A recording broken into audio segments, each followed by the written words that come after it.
Panoorin nyo yung isang katrabaho ko dyan mga kaswabe. Yan. Bibili dyan ng prutas si Kaswabing Dolente. Yan. Kaso ganyan naman na yung ginawa niya. Oh. Tinulungan niya yung isang Yemeni dyan na nagbaba ng pakwan. So yan. Pinasapasa niya dyan sa isang Yemeni na nagtitinda rin sa loob.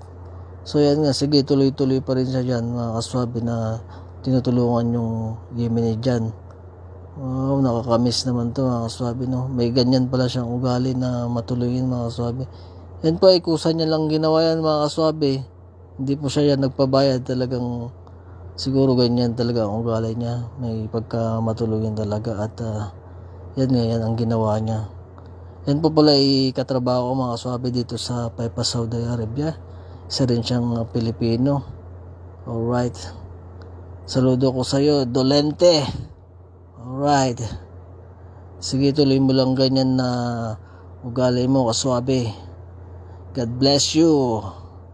Sana madami ka pang matulungan. Alright. So hanggang dito lang po. Thanks for watching. Bye bye.